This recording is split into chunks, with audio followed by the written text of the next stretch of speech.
कृष्णा नी बेगणे बारो कृष्णा नी बेगणे बारो. நீங்கள் எல்லாம் கவலைப்படாதீர்கள், நான் பிறக்கிறேன். மகன் ஒருவனுக்கல்லார மாமேனி மாயன்னு நான் இவாளுக்கு பிள்ளையா பிறக்க போகிறேன். ஆஸ்வாசிய வாகமிருத விருஷ்டிபிகி ஆதிதேயான். அப்படியே தாபத்தில் தவிச்சுருக்கா தேவர்கள்லாம். பூமிதேவியினுடைய ஹீட்டு ஏறிண்டே இருக்குது. 201 நாளாக எடுத்து ஒரு சொட்டு மழை இல்லையே. நாங்கள் கணக்கு பார்த்துட்டு இருக்கோம் நித்தியம், வேறு ஒன்றும் இல்லை. எட்டி பார்த்துட்டு இருக்கோம். கணத்தில் கல் போட்டு தான் காக்கா மாதிரி எடுத்துகிட்டு இருக்கோம் ஜலத்தை. பேக்கெட் பால் வாங்க ஆரம்பித்தோம், பசுமாட்டை மறந்தோம். கேன் வாட்டர் வாங்க ஆரம்பித்தோம், பூமி ஜலத்தை மறந்துட்டோம். கவலைப்பட போகிறதில்ல. நம்ம சந்ததிகளுக்கு பணத்தை நிறைய சேர்த்து வச்சுருக்கோம், ஃப்ளாட்டை வாங்கி வச்சுருக்கோம். எது எதிர்காலத்துக்கு சேமிப்புனா தீர்த்தம் நீரின்றி அமையாத உலகு. அவள் கேன் வாட்டர் வாங்கினா பொழைச்சிப்பா நினச்சிட்டு இருக்கோம். நம்ம என்ன கால்குலேஷனே புரியல லோகத்தில். அப்படி ரொம்ப கஷ்டப்பட்டு அந்த வெம்மையில் தாபத்தில் இருக்கா. கர்மே தாபத்ரய விரச்சித்தே காட தப்தம் க்ஷணம்மா ஆகிஞ்சன்ய க்ளபித மனகைஹி ஆர்திரயேதா கடாட்சைதா. ஏ மகாலட்சுமி ஜெகஜ்ஜனனி சர்வேஸ்வரி, அந்த கடாட்சம் போருமே. காருண்ய மாருதானீதைஹி சீதலை ரவிஷஞ்சமாம். திருக்கச்சிரம்பிகள் காருண்ய மாருதானீதைஹி, கருணை என்னும் தீர்த்தத்தினாலே என்னை நினைக்கக்கூடாதா தேவப்பெருமாளேன்னு பிரார்த்திக்கிறார். ஆஸ்வாஸ்யவாகமிருத விருஷ்டிபிராதிதேயாம் தைதேய பாரணமிதான் பிருத்திவீம்ச்ச தேவீம். பூமி பாரத்தை தாங்க முடியலையாம் பூமி தேவினால. கோபிஹி வேதைஷ்ச விப்ரைஷ்ச சதீபிஹி சத்யவாதிபிஹி தாத்ருபிஹி தர்மசீலைஷ்ச சப்தபிர் தாரியதே மஹி. வியாக்கியானம் பண்றார் தீட்சிதர். இந்த உலகத்தை யார் தாங்குறான்னு நினச்சிட்டு இருக்கடா? கோபிஹி பசுக்கள் உலகத்தை தாங்கிறது, வேதைஷ்ச வேதங்கள் உலகத்தை தாங்கிறது, விப்ரைஷ்ச வேதம் ஓதும் அந்தணர்கள் உலகத்தை தாங்குறா, விப்ரைஷ்ச சதீபிஹி பதிவிரதைகள், சத்யவாதிபிஹி சத்தியத்தை பேசக்கூடியவர்கள், தாத்ருபிஹி கொடையாளிகள், தர்மசீலைஷ்ச அவரவர்கள் அனுஷ்டானத்தை விடாமல் செய்பவர்கள், சப்தபிர் தாரியதே மகி இந்த 7 பேர் தான் உலகத்தை தாங்குறான். இப்போ பூமி அவர்கள் குறைஞ்சுட்டே இருக்கா. அந்த பூமி தேவி சொல்கிறா, ஒன்றுமில்லை எனக்கு பாரம்னா பெரிய பெரிய மலைகள்னால பாரம் இல்லை. இப்போல்லாம் கல் குவாரி போட்டு மலையெல்லாம் வெட்டி போட்டுடுறான். மல்டி ஸ்டோர் பில்டிங் இருக்கே அதனால் எனக்கு பாரமா? அதெல்லாம் பாரம் இல்லை. வேற என்ன?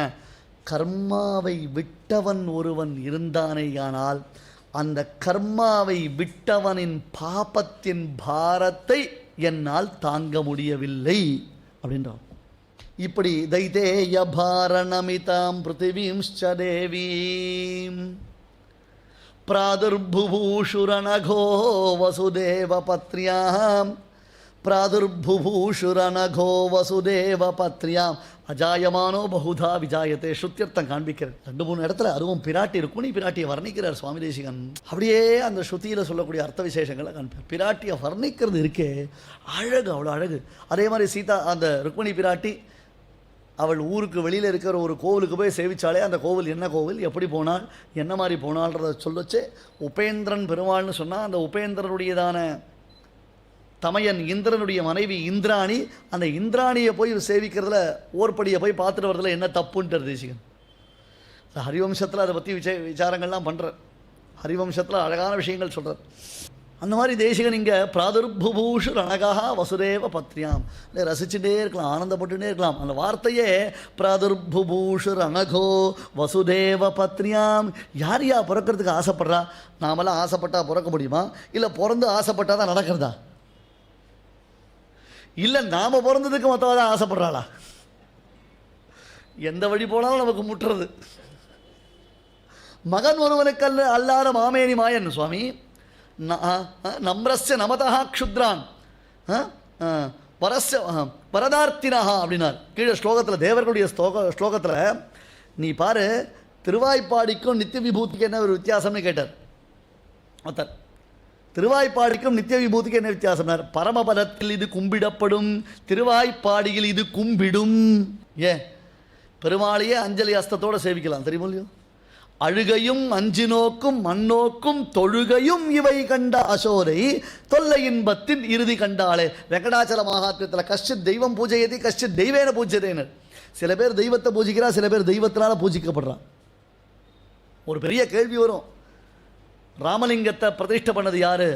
ராமலிங்கத்தை பிரதிஷ்டை பண்ணாரே அப்படின்னு. ராமலிங்கத்தை பிரதிஷ்டை பண்ணா என்ன தப்பு?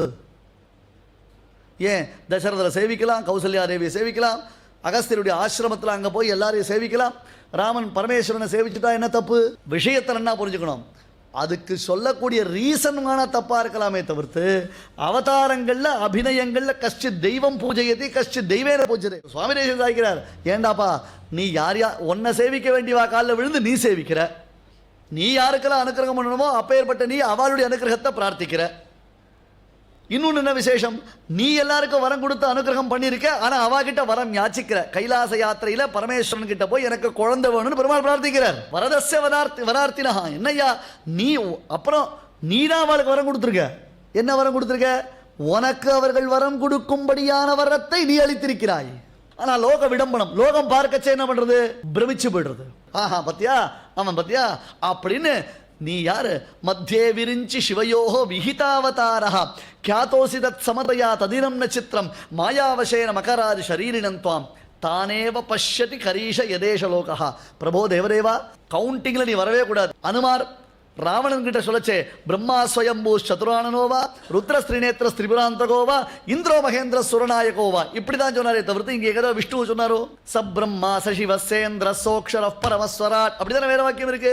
ஏன்னா இது எல்லாத்த காட்டிலும் அல்டிமேட் விஷ்ணு. இவ எல்லார காட்டிலும் விஷ்ணுவானவன் மேலானவன். ஆனால் லோகம் என்ன பண்றது? பிரம்மா விஷ்ணு சிவன் மத்தியே விரிஞ்சகண சிவயோஹோ விஹிதாவதாரா. ஒரு அவதாரத்தை நீ ஏற்படுத்தியிருக்க. அப்ப மக்கள் ஒன்று என்ன நினைச்சிட்டு இருக்கா?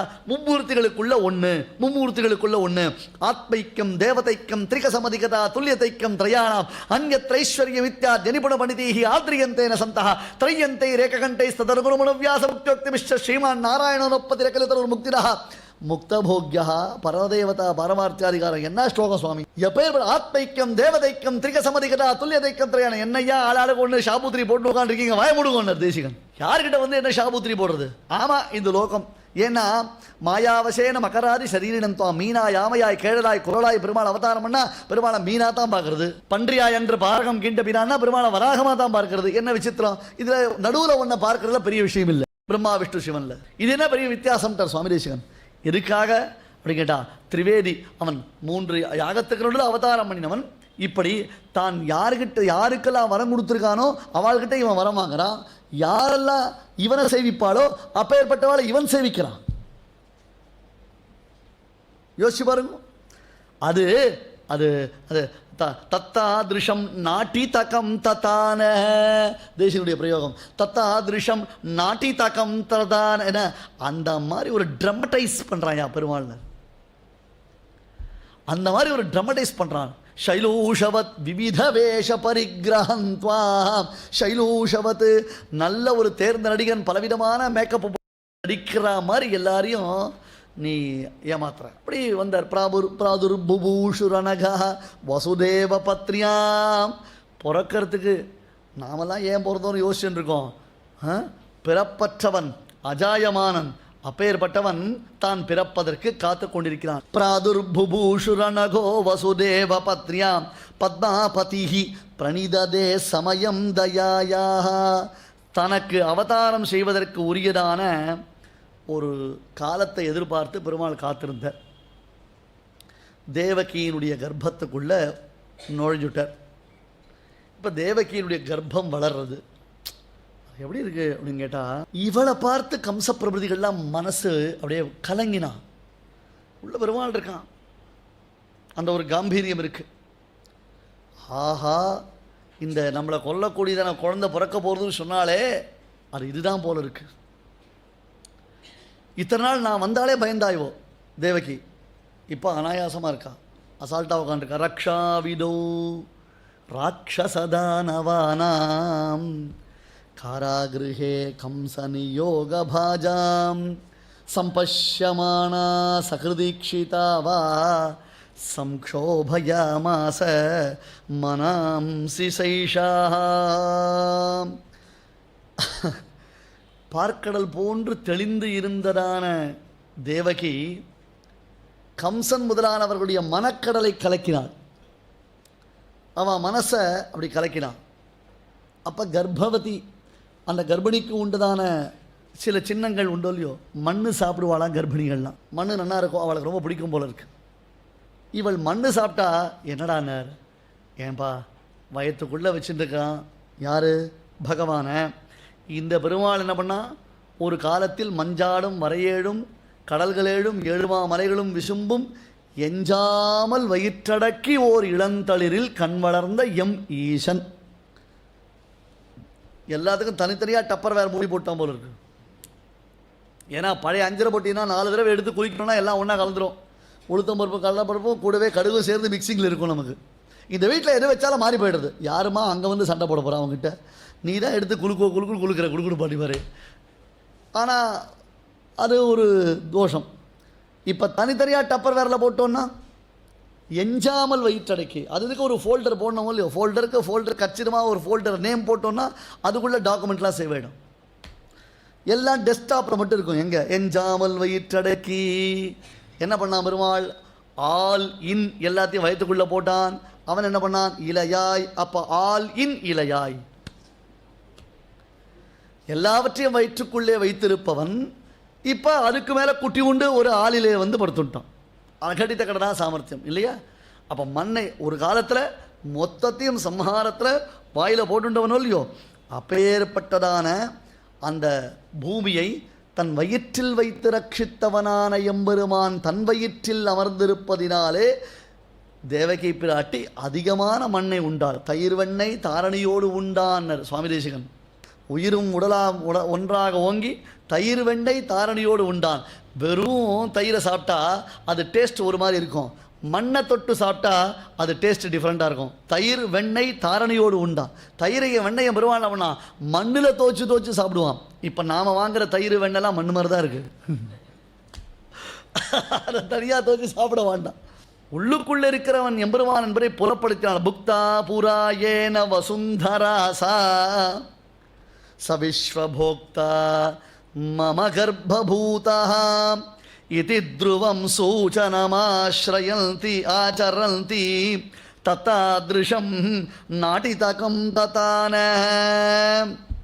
அப்படி ஒரு அறிவிப்பை செய்தால் பிராட்டி. தத்தாதிருஷம் நாட்டிதகம் தத்தான, பலவிதமான அறிவிப்புகளை அந்த பிராட்டியானவள் தன்னுடைய திருமேனில் வெளியிட்டாள்னு வர்ணிக்கிறது. இதுக்கு மேலே தீட்சிதர் சுவாமியுடையதான அந்த வைபவத்தை எடுத்து சொல்லும் பொழுதே தேசிகன் முக்கியமாக ஸ்ரீமத் பாகவதம், அப்புறம் மகாபாரதம், ஹரிவம்சம், விஷ்ணு புராணம், இதில் யாரவாபிரேத்த தேசிகன் பெரும்பாலும் ஹரிவம்சத்தை அடிவற்றி நிறைய காமிச்சிருக்கார். இந்த பாரிஜாதாபகரணம், கண்டாகனுடைய சரித்திரம், இந்த மாதிரி சரித்திரங்கள்லாம் ரொம்ப பிரசித்தமாக வருது. அதுவும் ரொம்ப விஸ்தார கிரமத்தில் ஒரு காவிய பிரசம்சையில் சுவாமி தேசிகன் அதை வர்ணிக்கிறார். ஒரு காவியம் அப்படின்னு வச்சு எப்படி அதனுடைய வர்ணனைகள்லாம் இருக்கணும்னு. அதில் தான் ஒரு பிரசித்தமான கேள்வி வரும். இந்த நீளை என்பவள் நப்பின்னை என்று சொல்கிறோமே, அந்த நீளை என்பவள் தான் நப்பின்னையா, இல்லை நீளை என்பவளும் ராதை என்பவளும் ஒன்றுதானா, இல்லை ஷாலிபாலிகா அப்படின்னு ஒருத்தர் இருக்காளே அவள் இந்த கோஷ்டியில் வந்தவளா, கிருஷ்ணனுடைய அஷ்ட மகிஷிகளை தவிர்த்து இவர்கள் வேறு யாராவதா? இதுக்கு இன்னொரு ஒரு பெரிய சோர்ஸ் இருக்குது. இந்த வடதேசத்தில் ரொம்ப பிரசித்தமானது கர்க பாகவதம் அப்படின்னு பேர். அந்த பாகவதத்துக்கு கர்கர் பாகவதம் பண்ணியிருக்க. யாரவ வம்சத்தின் குலகுருவான கர்காச்சாரியர் அவர் பாகவதம் அருளி செய்திருக்க. ரொம்ப ஆச்சரியமான பாகவதம். இன்றைக்கி நாம் மதுரா, பிருந்தாவன், கோவர்தனம்லாம் போய் பெருமாளை சேவிக்கச்சே அந்த கர்க பாகவதத்தில் இருக்கிற பல அபூர்வமான விஷயங்களை பார்த்தா தான் புரியும். நாமெல்லாம் அதெல்லாம் எடுத்து பிரித்து வாசித்து பார்க்குறதுக்கு நமக்கு தோணுறதில்லை. அந்த புஸ்தகங்களும் நம்ம கண்ணில் பட்டிருக்காரு. ரொம்ப அற்புதமான கிரந்தம் கர்க பாகவதம். சில நுட்பமான விஷயங்கள் கர்க பாகவதத்தில் சொல்லப்பட்டிருக்கு. குறிப்பாக ஒரு விஷயம் என்னென்னா, சீதையை ராவணன் ஏன் அசோகவனத்தில் கொண்டு போய் சிற வச்சான்றதுக்கு கர்க பாகவதத்தில் சில எவிடன்ஸ் இருக்குது. அது தவிர பூத்தனை, சகடாசுரன், அரிஷ்டாசுரன் இவாளுடையதான பூர்வ ஜென்ம விற்த்தாந்தங்கள் அந்த கர்க பாகவதத்தில் சொல்லப்படுறது. ஆனால் அதில் ஒரு விசேஷம் என்னென்னா, கர்க பாகவதத்தில் பிரதானம் யாருன்னா ராதா. இன்றைக்கும் நாம் அந்த பக்கம் போனோம்னா ராதே ராதே ராதே ராதே தான் சொல்லுவாங்க. அங்கே ருக்மிணி சொல்ல மாட்டா. துவாரகையில் போனால் ருக்மிணி சொல்லலாமே தவிர்த்து இந்த பிருந்தாவனம் இந்த பிரஜபூமின்னு நாம் போனோம்னு சொன்னால் அங்கே ராதே ராதேன்னு ராதைக்குத்தான் பிராதானியம் சொல்லப்படும். அப்போ ராதைன்றவள் நீலை தானா? பெருமாள் நீலையை எப்படி கல்யாணம் பண்ணார்? ராமாவதாரத்திலையும் கிருஷ்ணாவதாரத்திலையும் சேர்த்து பெருமாளுக்கு மிதிலை தான் மாமனார் வீடு. கொஞ்ச நாள் மிதிலையில் பலராமன் இருந்தான். அது ஒரு கதை உண்டு. கொஞ்ச நாள் மிதிலையில் பலராமன் இருந்தான். எங்கே? இந்த செவந்தகமணி உபாக்கியானம், செவந்தகோபாக்கியானம்னு சொல்கிற மூலியம் அந்த செவந்தகோபாக்கியானத்தில் சத்ராஜித்தை கொன்னுட்டு அவள்லாம் அக்ரூரன் முதலானவர்கள்லாம் கிளம்பி போயிடுறான். அப்போ அந்த செவந்தகமணியை தேடின்னு பெருமாள் போகிறார். பலராமன் பெருமாளை நம்பலை. கிருஷ்ணன் தான் செவந்தகமணியை எடுத்திருப்பான்னு பலராமனை நினச்சிட்டு கிருஷ்ணன் பேரில் கோவிச்சுட்டு மிதிலையில் போய் 5 வருஷங்கள் பலராமன் இருக்கார். அந்த சமயத்தில் தான் துரியோதனன் அவரிடத்துல கதாயுத்தம் பயின்றான். ஏன்னா அது கிருஷ்ணனுடைய மாமனார் வீடு. இந்த கதைகள்லாம் ரொம்ப அபூர்வமான கதைகள். அதை சுவாமி யாதவாபிரத்தில் சாதிக்கிறார். அதுக்கு தீட்சிதர் இன்னைக்கு நமக்கு கிடைக்காத ஹரிவம்ச ஸ்லோகங்களை அந்த காலத்தில் தீட்சிதர் வியாக்கியானத்தில் எடுத்து காண்பிச்சிருக்கார். ஜெயந்தி சம்பவம் தாம வைஜெயந்தி விபூஷணம் என்று உத்தமமான அந்த ஜெயந்தியில் அவதாரம் பண்ணின எம்பெருமான் கிருஷ்ணனுடைய அதிசயிதமான சரித்திர விசேஷங்களை சுவாமி தேசிகன் ஒரு மகாகாவியமாக அருளி செய்திருக்கார். யாதவ அபியுதயம் அப்படின்னும் பொழுது எதுகுலோத்பவனான அந்த கிருஷ்ணனுடைய பிரபாவம் மட்டுமில்ல, யாதவர்கள் யாராலையும் ஜெயிக்க முடியாத அளவுக்கு பிரபாவசீலர்களா இருந்தா. செற்றார் திரளடிய சென்று செரு செய்யும் குற்றம் ஒன்று இல்லாத கோவலர்கள் என்று அந்த யாதவ சைன்யத்தினுடையதான பிரபாவம் காண்பிக்கப்படுறது. ஸ்ரீமத் பாகவதத்திலையும் பெருமாள் தான் தன்னடிச்சோதிக்கு எழுந்திருளும் பொழுது இந்த யாதவ சைன்யம் முழுக்க முடிச்சுட்டு தான் கிளம்பணும்னு அவன் தீர்மானம் பண்ணான். ஏன்னா எதிர்ப்பே இல்லாமல் விளங்கினது யாதவ சைன்யம். கிருஷ்ணனுடைய சம்பந்தம் அவளுக்கு இருந்தது. பாண்டவர்களுக்கும் கிருஷ்ணனுடைய சம்பந்தம் உண்டு,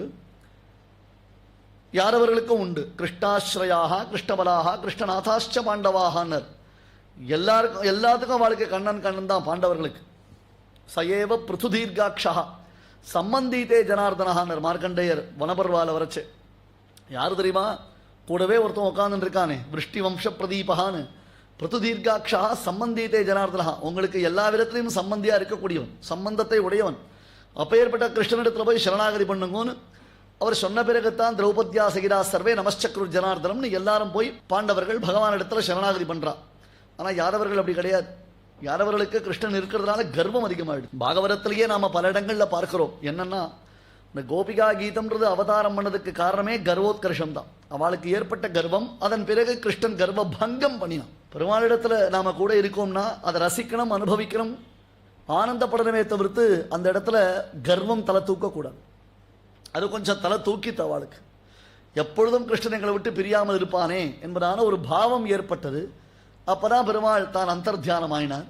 அப்படி அந்தர்த்தியானம் ஆனதுனால அனுகாரம் பண்ணி லலித கதி விலாச வல்குஹாச பிரணய நிரீக்ஷண கல்பிதோருமானாக கிருதமனுகிருதவத்ய உன்மதாந்தாக பிரகிருதி மகன் கிளையஸ்ய கோபவத்வாக. பீஷ்மஸ்துதியில் பீஷ்மர் கடைசியில் பெருமாளை ஸ்தோத்திரம் பண்ணச்சே என்ன மாதிரி அவள் அனுகாரம் பண்ணா. கிருஷ்ணனுடையதான அந்த விளையாட்டுக்களையும் அவன் அந்த காளிய சர்ப்பம் முதலானவற்றை அடக்கின விற்த்தாந்தங்களையும் இங்கே திருவாய்ப்பாடியில் இருக்கிற பெண்கள்லாம் அனுகாரம் பண்ணினா. அவள் எனாக்ட் பண்ணினாலாம். ஒருத்தர் மோனாக்ட் பண்ணுறா, ஒருத்தர் அதே மாதிரி பாவனை. லலிதகதி விலாச வல்குஹாச பிரணய நிரீக்ஷண கல்பிதோரு மானாக கிருதம் அனுகிருதவத்திய உன்மதாந்தாக. ஆச்சரியமான ஸ்தோத்திரம் இது. அப்படியெல்லாம் அவர்கள் இருந்தும் கடைசியில் என்ன எடுத்தனர்? கிருஷ்ணன் கூட இருக்கான்ற ஒரு கர்வம் இன்னும் தலை தூக்கித்தவளுக்கு. பார்த்தான், பூமியினுடைய பாரத்தை நீக்குவதற்காகத்தான் இந்த கிருஷ்ணாவதாரம். மண்மிசை பெரும்பாரம் நீக்க ஒரு பாரதமா பெரும்போர் செய்துன்னு பெரிய யுத்தம் பண்ணித்தான் இவாளை மொத்த பேரையும் ஒழிச்சு கட்ட முடியும்னு 18 அக்ஷௌஹினி சைன்யத்தை எதிர்த்து நிற்க வச்சான். பெரிய யுத்தம் நடந்தது. பாரத மகா யுத்தத்தில் எல்லாரும் போய் சேர்ந்தான். அப்புறம் பிரம்மருத்ராதிகள்லாம் வரா, கிருஷ்ணனை ஸ்தோத்திரம் பண்ணுறா. 125 ஆண்டுகள் பிரபோ இந்த லோகத்தில் நீ வாசம் பண்ணிட்ட, முடிஞ்சு போச்சு. உன்னுடைய உத்தேசம் என்னவோ அந்த நோக்கம் பூர்த்தியாக எடுத்து நீ வரலாம்னுச்சே. பெருமாள் சொன்னார், இன்னும் ஒன்று பாக்கி இருக்குன்ட்டு.